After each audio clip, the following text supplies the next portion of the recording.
All right. So the mistake the globalists have made, and I'll call them globalists for now because that's not really who they are, but let's start off with globalists. The mistake they've made is imagining that they can create what they have proposed merely through lying and subterfuge. And the problem is, people will never accept that. Not long term. They'll just reject it and destroy it because it's not based upon moral decency and honour and truth. People like truth. Even if it's uncomfortable, they prefer truth long term, ultimately. So these idiots have obsessed with creating what they would see as a one world government. They're obsessed with it. And they are presuming that everyone's just going to ignore and forget where they come from. But that's not going to happen. And these guys don't really realise what's coming. They've got an idea of what's coming, and they're going to try and prevent it or manipulate it in some way. But the truth will win out, and these people are in very, very serious trouble. Because they've been working using lying. They were like, okay, we can't achieve what we want to do the right way, so we'll do it and they've just made a big mistake. And the great thing is that human beings are the way we are. We have the ability to be courageous and strong and forthright and correct. So it's actually our responsibility, everyone's, so to speak. But not everyone's going to take the responsibility, but a few will. I will. So I take personal responsibility for solving the problem, and so will other people as well. Okay? That's what's going to fix the problem. So part of what these people have tried to do is to try to get people to forget their privacy, for example, right? So things that used to be private, these big companies, which are definitely part of the problem, right, are trying to chip away at people's notion of privacy. And privacy is very, very important. Okay, chipping away at that is is an attempt to undermine, or the fact that these guys, okay, chipping away at privacy is being performed or undertaken so as to try to cause people to be afraid of speaking out against what's happening. This all started back in the mid 2000s, okay, and about say in the first part of the new millennium, right, when the Iraq and Afghanistan nonsense was happening. People tried to speak up against it, and they were the idea was, you had the idea that you couldn't say what you wanted to say. You were kind of the attempt was made to try to make people afraid of speaking out. The media was hijacked. It was all, we got to do this, blah blah blah, and it was all just lies, a big stack of lies, and everybody knew it.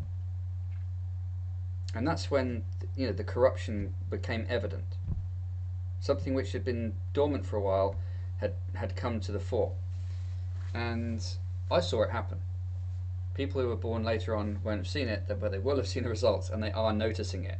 They can, even though they didn't see what it was like before, they know something's wrong, which is great. It's good to see, good to hear.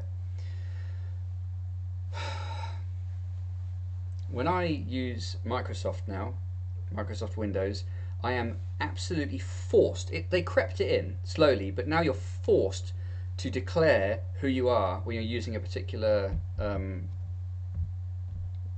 whatever of Microsoft. And now, whenever I go onto YouTube, it's my name is everywhere, right? They're using it, and it's not. It's like the idea is to try and make you feel non-anonymous. It's like you are being scrutinized. Well, I'm sorry, guys. That's not going to work, because it's gotten to the point where I simply don't care anymore. When it first happened, I was a little bit like shy of it. I was like, okay, I've lost my privacy. I've got to be careful what I say, blah, blah, blah. Now, I simply don't care, all right? And I think enough people also simply don't care that the threat, the perceived threat, has now evaporated. It's got no power anymore. You know, right? Telling people that they can't say this and they can't say that, and then say, "Oh, but it's morally right to not say things." No, no, no, no. It's all collapsed. It's all gone. Even the people who bought into it at first have completely abandoned it. They're not interested anymore in this cloud, this fake false nonsense. Now, at the moment, this means that at globalism headquarters, right, they're thinking, okay, right, we accounted for this. We've got two options. Either we force people and nations into conflict, we engineer conflict to distract them, or they're going to turn on us. So I would say in the world at the moment, we've got to be very careful because these guys will try to engineer conflict as a distraction. So we need to be very careful to sidestep that. And it's entirely possible to sidestep it. You'll see it coming. A genuine threat is not the same as a cooked up threat. And we've seen a cooked up threat before.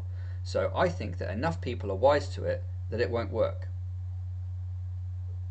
What we need to do when that happens is to take the opportunity to counterpunch very quickly and very hard against globalism.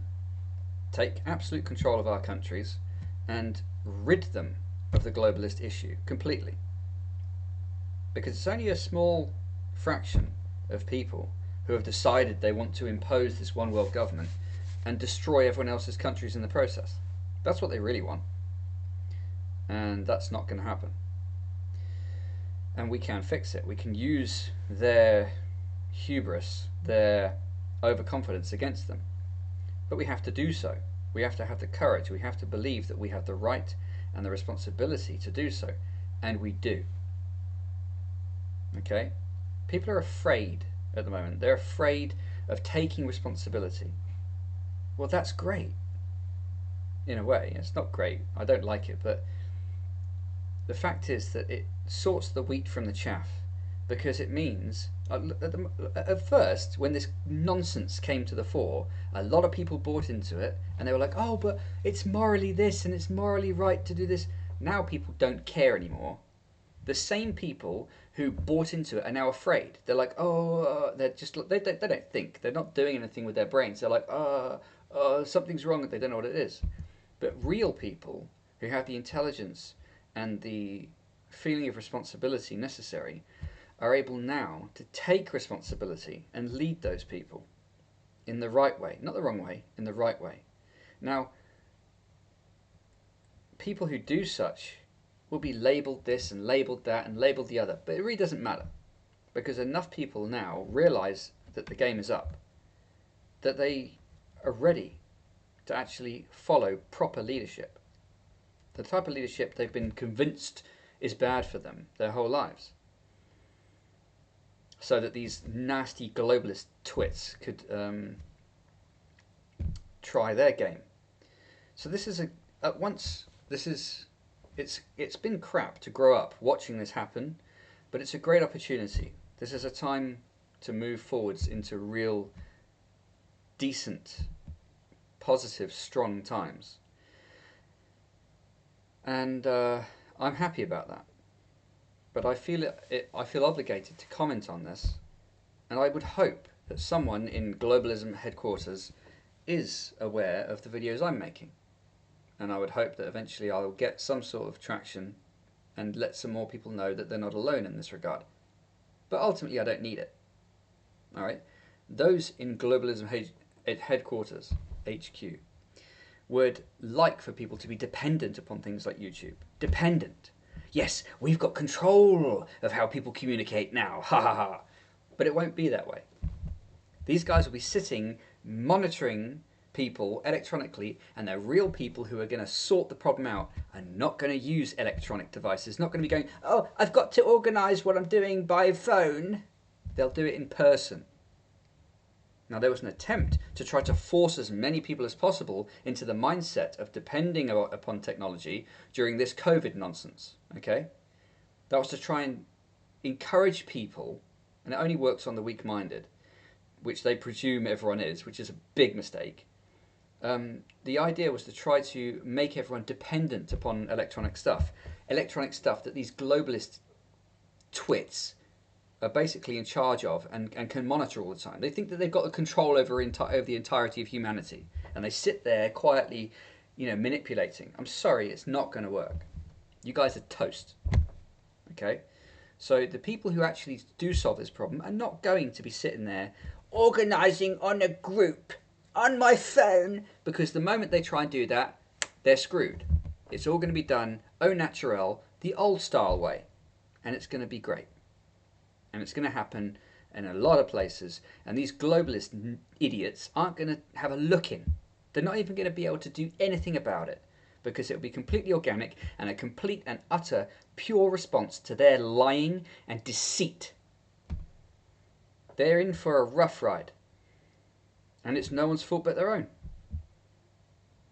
People like their countries, they like their nations, they like their own people. I don't mind other countries. I quite like French people, right? I quite like German people. I quite like Italians. Saudis, I don't care. I like them. I've got no problem with them. They've got their culture and I've got mine. They can do what they want. It's the same when you have relations with other people. They're other people. They have their own lifestyles. You interact with them, you're friends with them, you're friendly with them, you like them. That's fine, but you're different to them. It's the same in a country. Your culture is your own, okay? You like it. You belong to it. It makes you feel good about yourself. What these idiot globalists have tried to do, they're like, no, we'll just destroy everyone's culture, and they'll just go along. You've got to be out of your minds. It won't happen. They tried it with communism at the end of a gun, and it didn't work. Or rather, it was only practicable with the entire population in a condition of terror, right? Now, if these guys want to pull that, then it goes to a whole nother level, and that's fine by me. I'm perfectly happy with that, but I prefer it didn't. I prefer they recognise what they've done and just back off and just move out the way.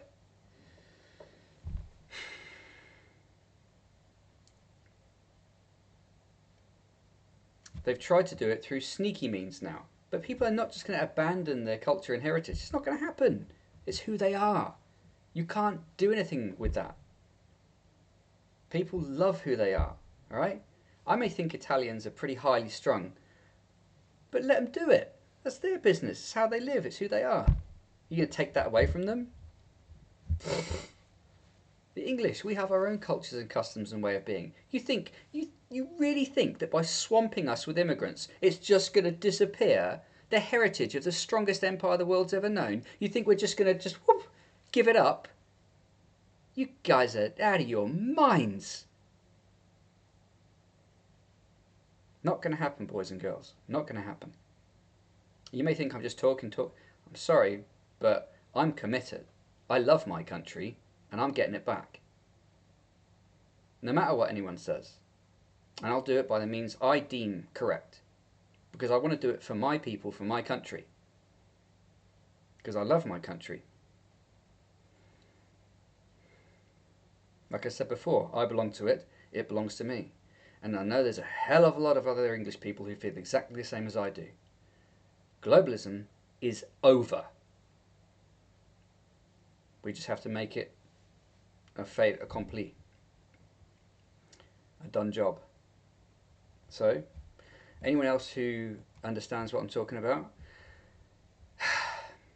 it's really time to start getting busy with your particular part that you're going to play in solving this problem. And the globalists can sit there and go, oh, all they want. And we'll fix this situation. Excellent.